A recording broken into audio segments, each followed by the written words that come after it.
Hey guys, Gator Invader here, and welcome back to some more Graph Thunder. It's been some time. This update, they apparently changed around the flight model of the Corsairs, and I wanted to find out how exactly this affected their in-game flight performance. I thought this would also be a good opportunity to just test and graph all of the Corsairs to see and compare how they fly compared to each other, so let's get started. First, let's compare their performance before and after this update using the graphs I made previously. Based on the data mine summary, I got the impression that they would turn tighter and would have less power, but looking at the comparisons between the old and new flight models, the description doesn't seem to be completely accurate. I don't have graphs for every single Corsair pre-update, but across the board it seems like what's changed is that for the early war Corsairs, it looks like their high-speed turn above 600 kph has increased significantly, their climb has increased a little bit, and their top speed has decreased a little bit. For the late war Corsairs, it also looks like their high-speed turn has increased, but only like a tiny bit. Their climb has increased a little bit, and their top speed has also increased a little bit. Interestingly though, it looks like specifically for the F2G, their climb rate has decreased a little bit, though their top speed and high-speed turn have also increased a little bit. Though I do think a lot of these differences might be within the margin of error for the graphs that I make. So I feel like the only significant change that's happened is that the early war Corsairs turn much better above 600 kph. That and maybe the small differences in climb rate might compound into a larger difference when you actually climb in battle. Functionally though, it's not going to impact how you play the Corsairs all that much, you're still going to play pretty much the same. Now let's do a more direct comparison between each of the Corsair variants, starting with the early war Corsairs. This will be all of the F4U-1 variants, plus the Corsair F Mk II in the British tree. Here's the F4U-1A, it doesn't turn all that well or climb all that well, but it does go quite fast. In comparison, the USMC is lighter, so it is generally better in all regards. The airframe of the 1D is heavier, but it carries less fuel, so it is lighter than the 1A variants. But even still, its top speed is lower, so its airframe must be draggier.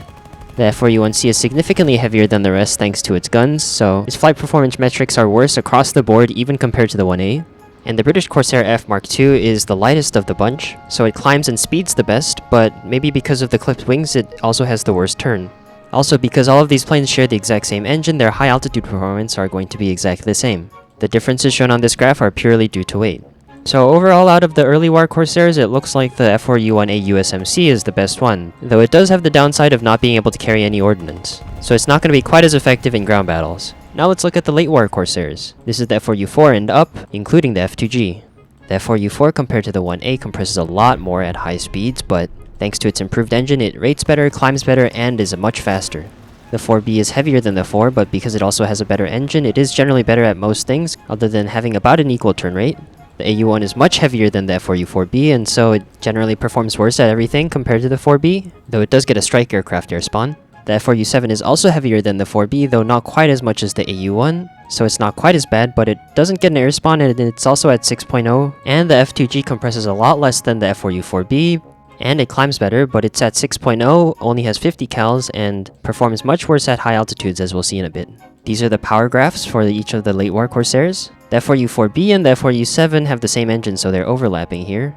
The F4U-4 has the worst low altitude performance, and the AU1 has the worst high altitude performance. The F2G has the best low altitude performance, and the F4U-4B has the best high altitude performance. It is interesting to see how big of a drop-off the power is for the F2G. And here are the power to weight graphs. Biggest thing to note is that the F4U-7 drops off compared to the F4U-4B, and how much the relative performance of the F4U-4 improves because it's lighter. Now let's take a look at how flaps affect their performance. I tested flaps for the USMC, the F4U-4B, and the F2G, and generally across the board they all behave similarly. Purely from an EM diagram standpoint, these flaps are quite helpful. They're very effective at tightening your turn circle while not reducing your rate. Interestingly, these flaps auto-retract and auto-deploy, so if you have your flaps set to landing but you're going too fast, then they won't deploy until you slow down. These are the deploy speeds for early and late Corsairs.